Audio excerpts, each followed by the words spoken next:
Ini kan aneh, maksudnya penyakitnya dari Wuhan, Cina. Kok bisa nyampe ke gue? Kok bisa nyampe ke gue ya?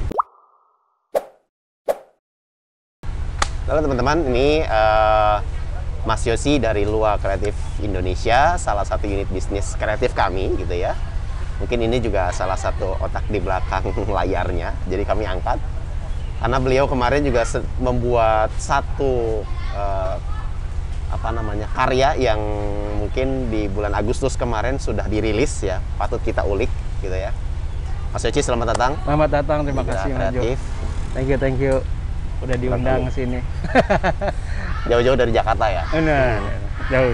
Lumayan. Tapi tadi berapa lama? Sebentar aja kan? Dari Sebentar Jakarta? lah. Kita naik KRL.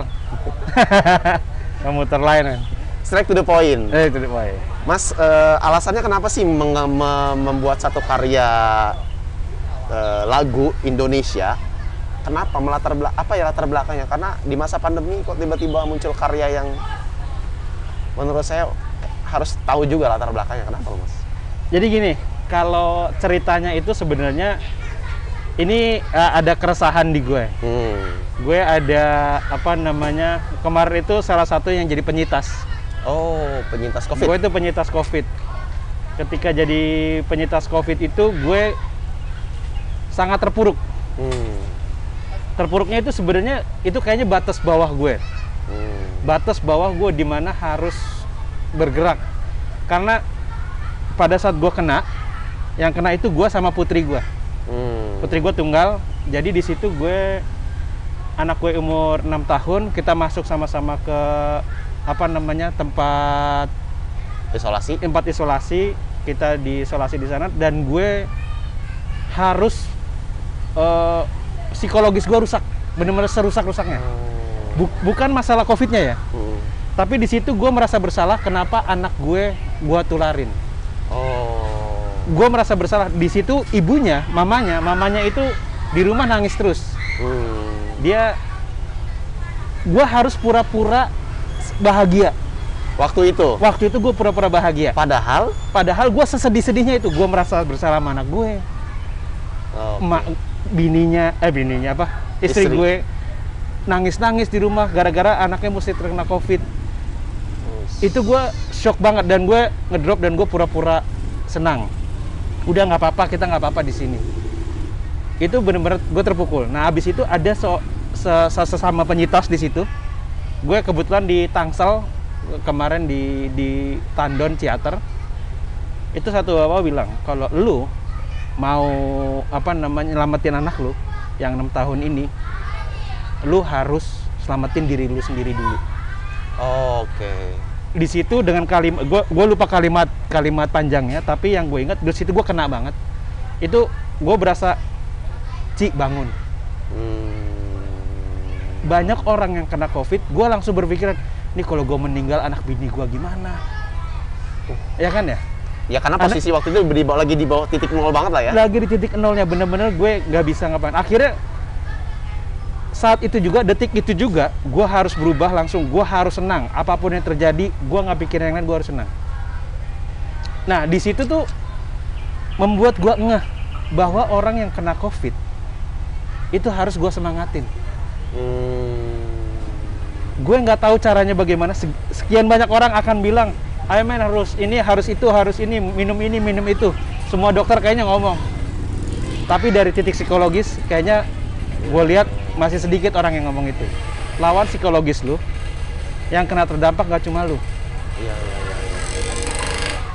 Gak semuanya, maksudnya harus semuanya itu lu lewatin. Ekonomi, ya kan ya. Semua terdampak, yang tadinya kerja jadi nggak kerja. Nah di sini gue berusaha, gue bikin sebuah karya, semangat Indonesia. Ayo semangat, apapun kondisinya. Nggak cuma dari segi ekonomi, tapi psikologis lu lawan.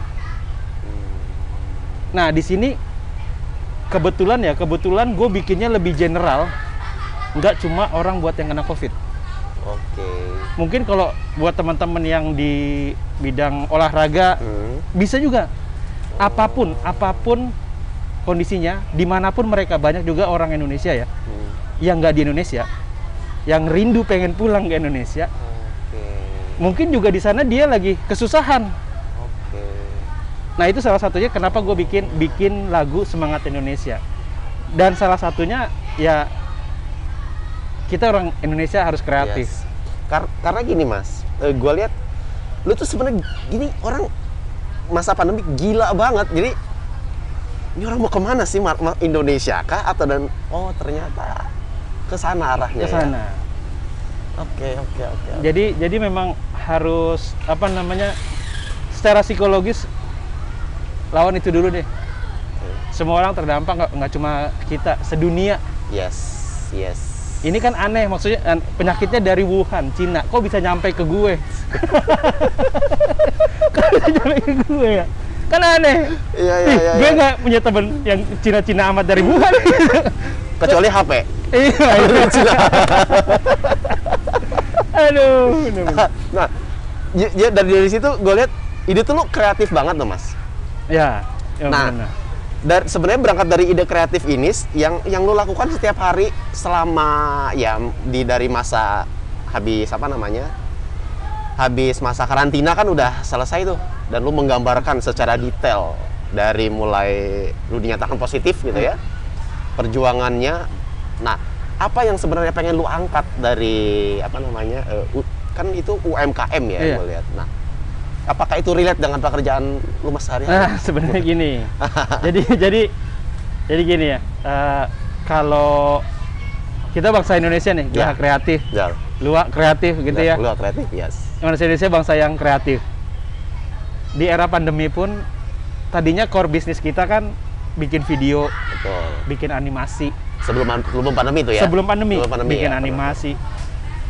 Mau dekorasi ya, event kita jalanin, bikin media konten apa segala Ya macam. gue inget banget waktu IO event yang Rakor Nasional itu. Nah, Sampai waktu itu gue juga hang tuh. kebagian capeknya ya. Jadi di visual joki itu ternyata butuh energi yang banyak kan. Karena kita nggak tidur sehari semalam kan. Iya, semalam bener. nggak tidur sampai hang gitu. Nah, Jadi teman-teman, ini dulu waktu kita lagi ada Rakornas, Johani baru pulang ujian, ya. terus gue buat visual joki kurang orang. Jadi sini gue ajarin. Terus semalaman belajar ya? Semalaman belajar. Aduh, kacau banget. Yang datang waktu itu RI2, waktu RI2 itu ya, Pak Budiono. Iya, Pak Budiono ya. Gitu. Itu event besar. Makanya itu event besar banget. Gue lihat ini tuh kerjaan tuh nggak sederhana ya. Nggak sederhana, nggak mudah gitu. Iya. Tapi betul. ya balik lagi ya. Lu sekarang tuh sibuknya ngapain di masa pandemi ini? Nah, kalau sekarang ini kita punya apa namanya, teman-teman tuh akhirnya Lua Kreatif Indonesia tuh kita membuat sesuatu yang kreatif. Kita bantu teman-teman yang harus melakukan eventnya secara hybrid atau secara online. Jadi teman-teman kok ada yang rapat gitu ya. Ya udah, yang lain di rumah aja. Biar kita nih yang syutingin langsung kita Zoom meeting gitu ya. Kita pakai ruangannya gede, kita pakai kamera yang besar, kita pakai video switcher buat ganti-ganti kamera. Jadi berubah jadi live streaming dan Zoom meeting online.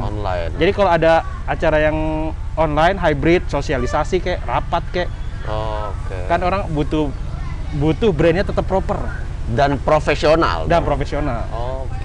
Kan barangnya barang yang proper kita pakai. Yes. Teman-teman yang udah biasa pakai. Nah, dari situ kita berubah nih. Sedikit bukan berubah ya. Ada salah satu kerjaan kreatif kita, yaitu membuat Zoom meeting dan live streaming itu buat teman-teman yang lagi harus terpaksa melakukan rapatnya secara daring. Gitu. Nah, di video klip itu gue menggambarkan apa yang kita lakukan, tapi secara sederhana. Sebenarnya yang kita lakukan lebih gede dari itu. Kita tuh kalau lagi Zoom meeting tuh sampai di ballroom hotel mana gitu ya. Terus tapi kan gue coba meminimalisir budget. Oke. Karena gue lihat itu tuh yang digambarkan kan sederhana, dan yang dibawa kan UMKM ya. Iya, Ketika kita ngomongin UMKM yang pasti ya mini budget lah tadi ya. Oke, berarti bisa membantu teman-teman yang punya mini budget, tapi bisa profesionalnya tetap terjaga. Bener. Gitu ya. Jadi gini, kalau yang ini sekarang nih ya, nggak cuma orang yang kita harus datang di tempat. Hmm. Jadi kalau teman-temannya di rumah semua pun kita remote eventnya bisa. Oh ya, gimana? Ya, bisa. Serius? Jadi semua bisa. Oke. Mau nge-frame nanti di situ 2 layar bareng, ya udah bisa itu. Oh. Jadi kan kalau teman-teman kan suka bikin Zoom meeting terus siapa sama siapa, terus tapi di dalam frame ada logonya, ada apa. Nah itu bisa. Mengundang narasumbernya 2 atau 3 bisa. Narasumbernya di rumah-rumah pun nggak masalah tuh? Nggak masalah, masing-masing. Di rumah masing-masing ya? Ya, tapi ya kendalanya kalau mereka di rumah masing-masing, Koneksi internetnya? Oh. tergantung mereka ya. Tergantung mereka. Tergantung mereka. Oke. Karena kita harus nge-frame dalam satu frame ya. Misalkan kita lagi berdua, kita sama-sama di rumah, kita satu frame. Tapi brand mereka bisa kita tampilin bareng-bareng. Oke, sekreatif itu ya. Iya. Jadinya. Nah itu dari yang benar-benar full remote, iya, itu semuanya remote kan. Yes. Sampai yang kita harus di ballroom gede, kita harus yang terakhir itu kita satu event itu kita bawa 2-3 kamera gitu ya. Terus kita bawa band, bawa sound system gede gitu ya. Terus kita bawa lampu romantis 100 meter gitu tuh. Kita dekorasi lah semuanya. Itu jadi dari yang terbawa sampai yang lumayan besar, Lua Kreatif tuh bisa mengcover itu semua gitu. Oke. Ya karena tadi dari pengalaman kan gue lihat dulu kan gede banget ya, Iya. eventnya event nasional gitu ya. Ketika memang lo menggambarkan UMKM, nah ini sebenarnya mau kemana sih gitu ya? Iya, Ternyata betul. memang